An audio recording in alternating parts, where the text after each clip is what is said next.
What's going on, guys? What's going on? I hope you guys are having a wonderful day. Welcome to drboystv.com, the home for intelligent Black people.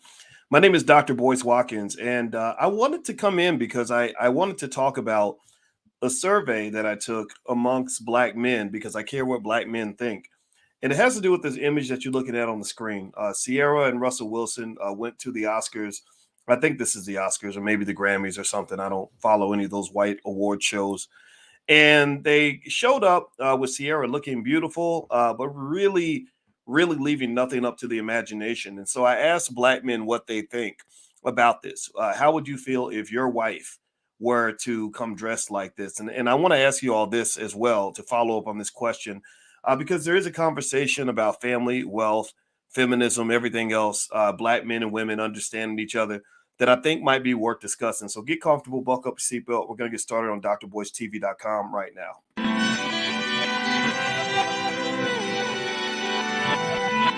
Here we are, clan the isms, cataclysm, great. Our people out here struggling, trying to make it in this state. Everybody out here doing it, but we the ones who late. Now family, we the ones who gotta delegate. Get that money in the power, never be fake. Stick to co-sign for 3. What did he say? Create jobs, support our own.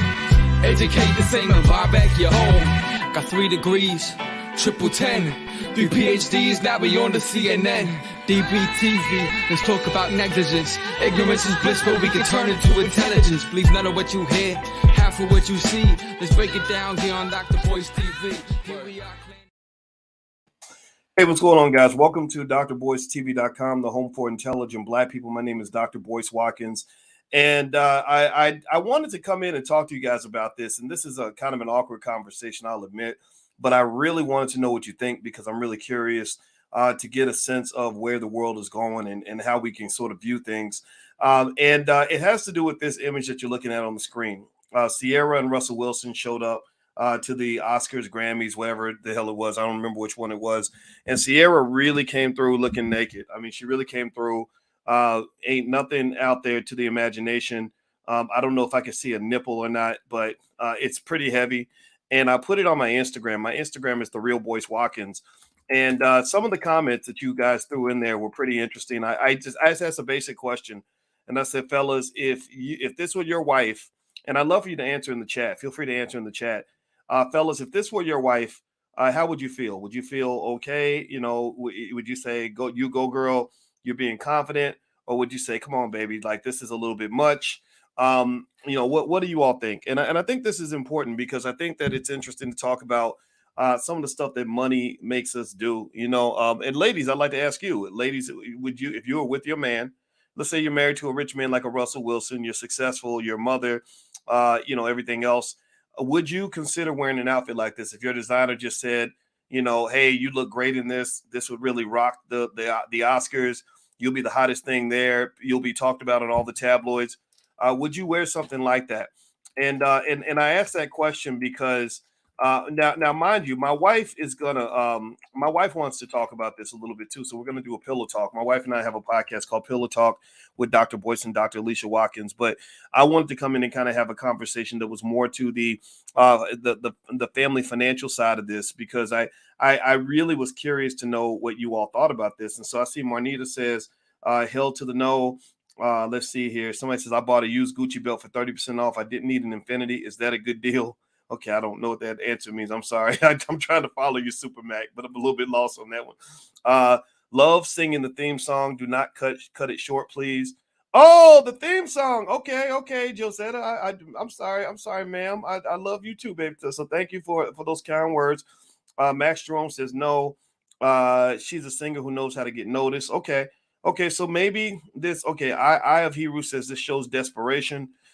Give me a yes or no. Yes or no. Now, here's one thing that's interesting. I want to know if you agree with this theory. I saw somebody that said that sometimes when you're a singer and you get paid to be sexy and you see the young girls come along, you see Cardi B's pushing WAP, Megan Thee Stallion's pushing twerking, and you start to feel left out. You start to get pushed out. I think that's unfortunate because that's kind of what they do to women in the entertainment industry, especially Black women. My wife, she's actually an expert on a few things. And one thing that she was doing an analysis on with the stereotypes of the black woman, the stereotypes of black women that are perpetuated in media.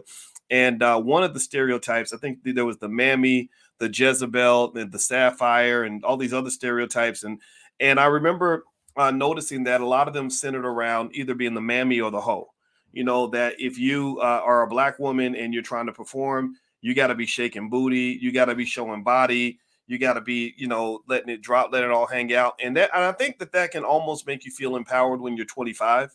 It really can. It can make you feel like, look at me, I'm doing my thing, my feminist woman power, whatever. And nobody stopped you from having the right to do that. But the problem is when you get about 37, you're like Ciara, your mom, you used to be in the middle of everything, when you were dating this guy called Future, this rapper called Future. Now, people are kind of writing you off and they're saying, oh, you're not one of us anymore. You don't fit into the culture anymore. So maybe that is the temptation to come out dressed like this, to say, hey, I can compete with the young girls. I've been in the gym. Look at my body. And I just wonder, I'm gonna tell you the truth. I can't say. How about this? I'm gonna start off by being honest and say, I love my wife's body. I really do. I've always loved her body ever since the first day I met her. She hypnotized me with that curvy shape that she has. I kid you not. But I probably wouldn't be comfortable if we went to an event and my wife wanted to dress like that. I don't think my wife. I'd say, why do you have to do that? What's this for? What are we accomplishing here? And I know that some people may say, oh, it's just, Russell's just confident and he doesn't have a problem with this woman being out there like that. And I guess I get it, especially if she's an entertainer, she's a singer. Singers show a lot of their body. But I would probably say, gosh, you're very smart. And I would like, I would like people to know you brain first as opposed to booty first. And also, I think that ladies who are tempted to be empowered by this should consider the idea that part of what makes a man want to sacrifice his freedom or his monogamy to be with you is that you're giving him something that's exclusive. You're giving him something that's only for him. You're giving him something that's special. Tell me if I'm right or wrong here. But he will pay a high price for something that is rare and has high value. But if it's a commodity that everybody can have access to, that anybody with an internet connection can see my wife's nipples and see her booty and see, all her special body parts. Why would I pay for that? Why would I, sacrifice to have something like that? Again, I'm not judging. I'm not here to tell anybody what to do. I think that people can do whatever they want. I'm not even saying anything about Russell and Ciara. I think that Ciara made the right choice in marrying a good man who's going to take care of her kids. Her baby daddy, Future, he may be talented, but he's a terrible father from what I can see. He's a terrible influence on the black community. He is a reflection of the dysfunction in the black community. The reason Future is so popular is because half of us are crazy. Half of us have been through, we think that promoting drug addiction is a good thing. We think that all of the trauma we've experienced is a joke. We've gone through a Holocaust and we let people get us dancing to the beat of our own Holocaust. So I think that moving away from Future is a good move for her children because her children have a father that's actually going to be there for them. So I think that move made sense. And I think it also makes sense that when women are in their 30s or late 20s, they get dogged out by the street guys for a little while or the bad boys that they chase after when they're younger. Then they realize that that's not the kind of man you want to marry. And I know we make fun of that. A lot of guys get mad about that. They're frustrated, and I totally get that. But at the same time, some women just don't know. They were never taught any different. They didn't have a father in the house. 76% of all black children did not have a father in the home. So if you never had a daddy to teach you some of these things, then it's easy to fall in that trap. It's easy to make that mistake. It's the same way if men grew up without mothers. If 76% of all men grew up without a mother, we would make horrible choices when it came to women. Give me a yes or no if you agree with me. If 76% of all black men grew up without a mother, do you think that would affect how we choose our girlfriends and wives later on in life? What do y'all think? I think it would lead to horrible choices. And the worst, the meanest thing you can do in that situation when a man, maybe he makes a mistake and he picks a woman, he's looking for a woman to replace his mother, or he's looking for, or he's chasing after the wrong things or whatever because he was never taught about women, how to discern. It would kind of suck to have people make fun of you because you made bad choices. Like I don't think it's right to make fun of a Ciara because she chose to sleep with a guy like a Future. I don't think we have to be mean about it. But I think at the same time, I really wish that young girls who didn't get that advice, who didn't have a good father, who didn't have the guidance that they needed, I wish they would listen to men when they explain to you how the world really works versus how it works in a fairy tale textbook. The fairy tale version of life is that you can dress how you want, do what you want, sleep with 18,000 people if you want, and that men are going to view you the same as if you never did those things, as if you didn't show any sort of restraint, or that you can do every single thing a man does and that's going to be seen as okay. I was never raised to believe that I could do everything a woman does and have that be okay. My wife cries sometimes. She cries more than I do. I was raised to understand I can't cry as much as my wife does and still be seen as a man. It doesn't mean I can't cry. It just means I can't be the big crybaby. I can't be the one sitting in the mirror. I can't be the one at the hair and the nail shop. I can't be the one wearing high heels. That's my wife's job. And so, one of the weird things about feminism is that some of the things that women are taught that are empowering, they may make you feel better, but then you end up frustrated when you find that men are not able to accept some of that behavior, right? So, uh, basically, what I see here is I see financial desperation. I see a woman who is 37. She's 40s down the road. She decides to do the whole wife and mother thing. She's feeling a little bit out of the game. Maybe it's a female version of a midlife crisis. A midlife crisis is when somebody goes the route with the spouse and the kids in the minivan, and they want to know that they still got it. They want to still be out there competing. And I feel like with Ciara, I see a person who's still out there trying to compete with other women. And the thing is, I think that she, unfortunately, but with this outfit, what I hate about it, I don't hate. What I don't like about it is that she's not accepting her role in society. Your role in society is not to try to be the baddest chick in the room all the time, or the sexiest chick in the room. You're the queen now. You're married to a guy that has a two, three, $400 million contract, right? So as the queen, there's a certain role you take. You move to those Angela Bassett type roles, and you don't have to be you don't have to be the young sexy girl anymore. Like maybe that was great back when you were dating Future, but when you were 25. But that's not what a married mother of I forget how many kids they have. Let me see, how many kids do they have? How many children does anybody know how many kids they have? How many kids does Ciara and Russell Wilson have? They have three kids: Future Zaire, Sienna Princess, and Wynn Harrison. So you're mother of three. You're married to a multimillionaire who's well connected. I don't think you have to dress like this in order to try to fit. I think you're trying to fit into something that maybe isn't your culture. In a way, it's almost as if it's like if you have a married man who's married to a woman who's like a medical doctor, but he wants to be a thug and a gangster, so he comes out dressed like a gangster while his wife is dressed as a medical doctor. I think that there's just kind of a mismatch there. And I was curious to see what you guys thought, and I saw the opinions, and a lot of you didn't really like it. A lot of the men didn't like it. And my wife has an interesting theory. She thinks that Ciara is competing with this.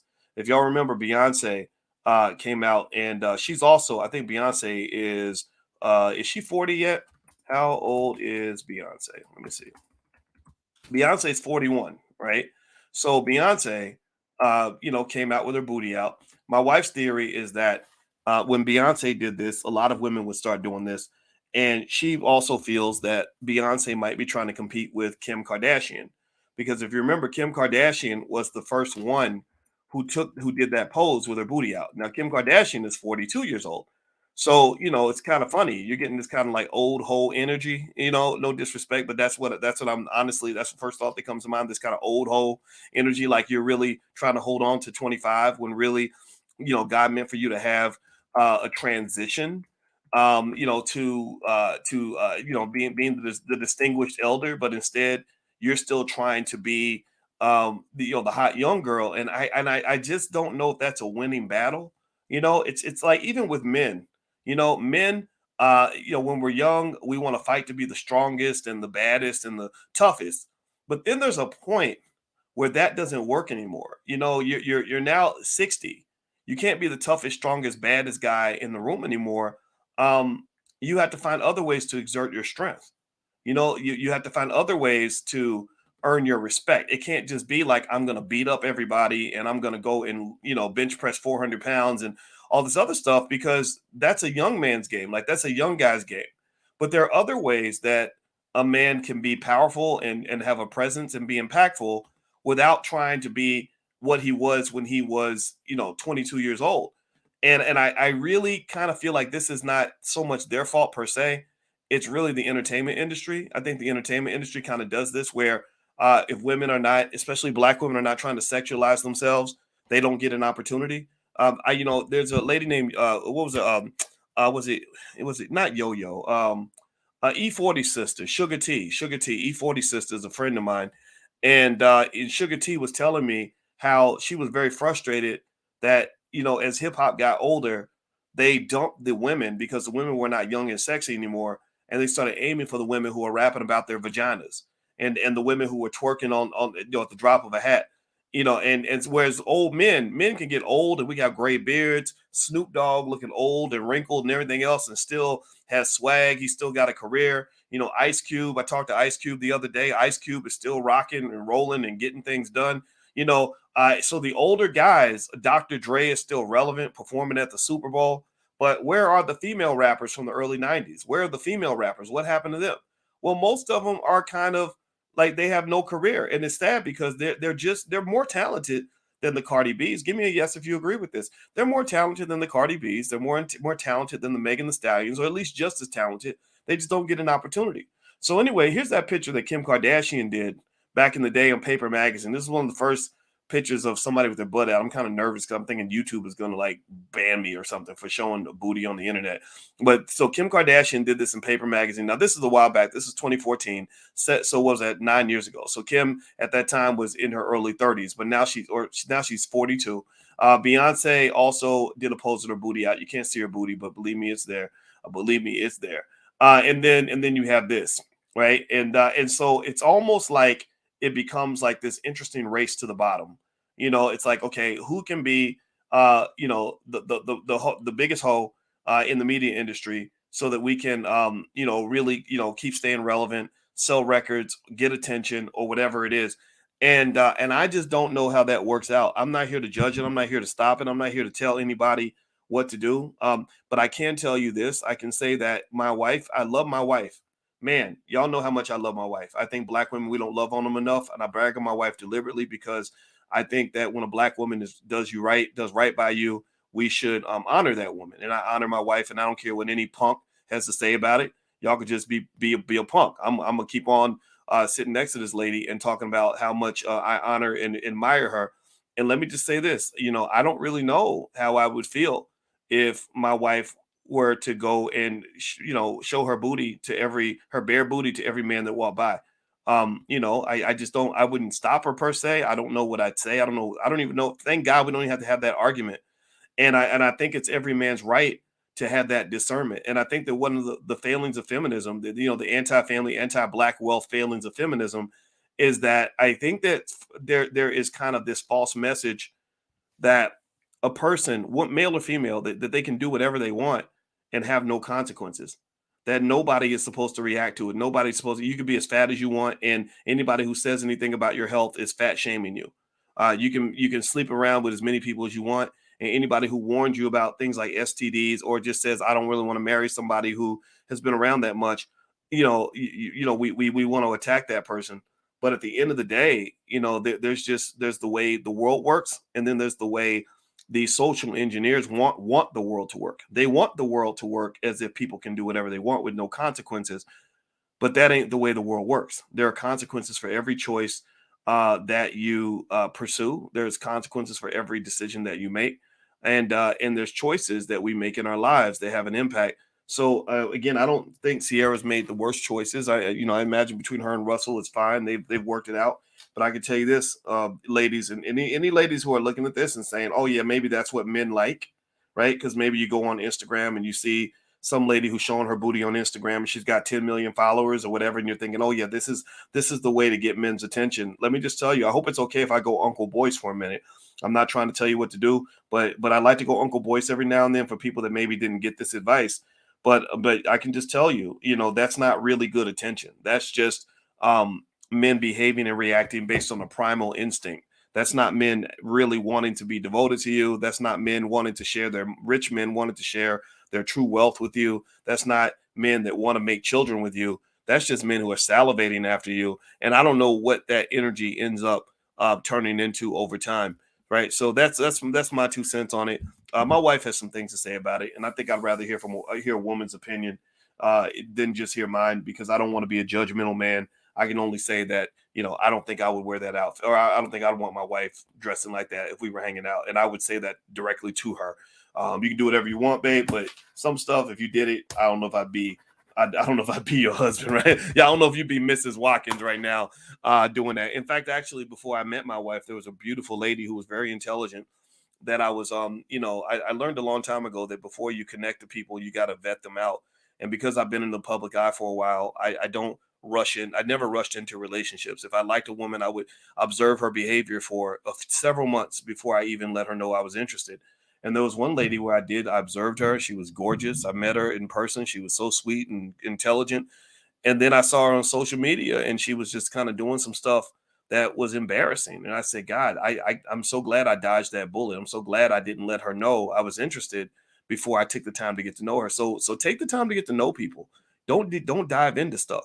I think that's how people's relationships go bad. That's how you end up in divorce court. That's how you end up unhappy and miserable. That's how you end up feeling played is when you dive into stuff, or you end up chasing around the wrong people. Like, all the men that are angry at women and stuff like that. I understand. Well, part of the solution is take your time and pick the right women. There are some real good women out here. There are some Black women out here that will love you into the ground, that will stand by you through thick and thin, who are built to love the Black man, period. But then you got some women out here who ain't so high quality, who don't fit that same category. Take your time and don't just trust a big butt and a smile. So when I see guys that complain about Black women, they say Black women do this and Black women do that, I say, well, the Black women I've chosen, they don't behave that way. And that's because I take my time and I vet people, because you got to value what you have. As a man, if you have something valuable, women too, if you have something valuable you're trying to protect, you can't just let people have access to that just because they're cute, or, like, same thing, lady. I've seen ladies, that they have a lot going on, a lot of good stuff happening in their lives, and they'll let some raggedy man in their life who's going to completely embarrass them, act a damn fool, and they like him just because the sex was good, or because he got a little bit of swag, or he said something charming and romantic, and next thing you know, you fell in love, and now you're embarrassed. All your friends at the office party are gossiping about your raggedy husband or your raggedy boyfriend.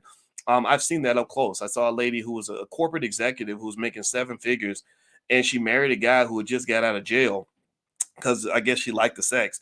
And this guy embarrassed the hell out of her. He was going to she got a Christmas card from a neighbor, and the guy saw the man's face in the Christmas card with his family and went and banged on the guy's door and said, "Why the hell you send this to my wife?"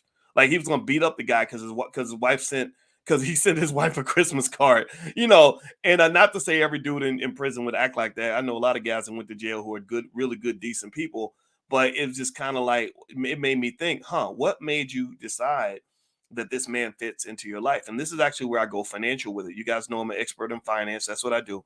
And one of the things about investing is that people think that investments only involve money. People think that most of your investments involve money. Most investing does not involve money. Your biggest investments you make in your life involve things like people. It involves things like your time. It involves things like your love, your energy, your youth. Who do you, ladies, when you're young and gorgeous, who are you investing that time with? And the thing about investing that's really interesting, a truth about investing that people don't talk about is that a lot of investing that a lot of investing isn't about how great something is or how bad something is, or how much money it's going to make or not make. A lot of investing is about how your new investment fits with your previous investments, right? It's about how it's about how the new thing that you're bringing into your life fits into the things that are already there. Do you get what I'm saying? Give me a yes if you get what I'm saying. A lot of people will bring somebody into their life. Let's use, relationships and marriage as an example. I've seen a lot of people bring people into their lives who fit horribly with their family. I've seen people bring somebody in their life because you thought she was cute. You thought she was a good catch. You thought she would be, somebody you want to kick it with. And then you bring her around your mama. And your mama looks at her and is like, who is this lady? And why did you bring her into my house? Or you bring her around your cousins and she wants to do a blood war with your cousin that you grew up with since you were a little kid, or you introduce her to your brother and she hates your brother and tells you it's either him or me, You got to pick him or me, right? And then you're stuck in this stupid situation. So what you did is you violated an important rule of investing. The important rule of investing is that any new asset that you add to your portfolio must correlate properly with your pre-existing assets that are already in the portfolio. Another way of saying that is that anything new that you bring into your life has to fit with that which is already in your life. If the new thing in your life does not fit with the thing that's already in your life, then you're going to end up harming the value, the quality of your life. The value of your portfolio will go down if you bring in an asset that does not correlate properly with the things that you're already invested in. So if you bring it, ladies, you date a man and he does not get along with your kids, then you might be getting some good sex, but your children are going to be miserable. You've ruined your damn kids because you brought somebody around them who should not be around your children. So in order for you to really properly decide who to connect to in life, in my opinion, again, I'm going a little Uncle Boyce here, and I hope it's okay if I do that. In order for you to decide who's going to fit into your life, I encourage you take inventory of the things that matter, the people that matter, your goals and dreams that matter, and then make sure that that person fits with those things. So if I'm an entrepreneur and I'm trying to build $1 billion company, I need to make sure I pick a woman who isn't just the lady who's got the biggest booty in the club, but somebody who actually can add value and be a tailwind in terms of what I'm doing, not a headwind, not a barrier, but somebody that accelerates my ability to do the things that already matter to me. And a lot of people don't do that. They don't pick. The biggest investment you make in your life is who you choose to date, who you choose to marry, and people do that very poorly, and that's why they don't build wealth. Wealth and family are deeply connected. I know we started off talking about Ciara and that dress and what y'all think about it. And I want, I'll give her credit. She picked a guy that's got plenty of money and he's very good with family. So she got a major upgrade by getting with Russell Wilson. I assume he feels the same way. They've been married for a long time. But I really think in your own life, I encourage you to, when you're thinking about things like wealth, I encourage you to really think deeply about things like family. And one important wealth hack that a lot of people don't know about is that if you choose the right family structure, you increase your wealth automatically. Like if I marry somebody who looks good and I can start a business with that person, my income is going to be higher than it would be if I marry somebody just because they look good and they just sitting there looking good, or somebody who looks good but doesn't support me emotionally, or somebody who looks good but gets in the way. They spend money while I'm trying to save and invest money, or somebody who looks good but they're very anti-wealth. They don't want to support any of the things that I want to do to improve the economic condition of the family. Well, in that point, you lost. You made a mistake. You signed up for the sucker package, but I get it though. I get it, because attraction is like, it's like candy. It's like something that that it hits your dopamine levels and you start feeling high. You start becoming almost like a drug addict. You're not in your right mind. So when that beautiful woman walks by, you're not thinking as rationally as you should. Or when that sexy man comes by, you're not logical, right? So ultimately, I encourage you to get that under control, because it's hard to really build wealth if you don't have some form of discipline. If you don't have some form of discipline and you only react to everything emotionally and based on what feels good, it's going to be really difficult for you to be successful long term, because it's very hard to be successful without sacrificing. Okay, so anyway, I'm going to get on out of here, guys. Hit the thumbs up button, thumbs up, share, subscribe. I have a new book. It is the #1 bestseller on Amazon in the public finance category. It's called The 10 Commandments of Black Economic Power. And it is literally 10 simple rules that you can apply to your family or to your group, your economic group, your investment club, that will build wealth for the next 200 years. So thank you all for supporting the book. If you'd like to learn more about the book, you can either go to Amazon and get a copy there. That's totally fine. Or you can go to my website, boycewatkins.com, and feel free to take a look at that. We also have financial flashcards for children and things like that. We're very much pro-wealth and pro-family. Also, if you'd like to get notifications when I go live, just text the word Boyce to 31996. Text Boyce to 31996. All right, so I'm out of here, guys. Have a wonderful day. God bless you. Thank you for listening, and I'll check back in with you a little bit later. Peace.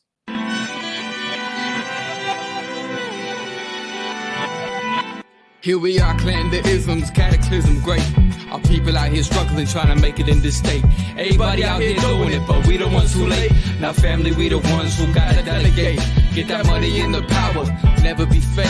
Stick to cosign for 3. What did he say? Create jobs, support our own. Educate the same and buy back your home. Got 3 degrees, triple 10. 3 PhDs, now we on the CNN. DBTV, let's talk about negligence. Ignorance is bliss, but we can turn it to intelligence. Believe none of what you hear, half of what you see. Let's break it down here on Dr. Boyce TV. Here we are.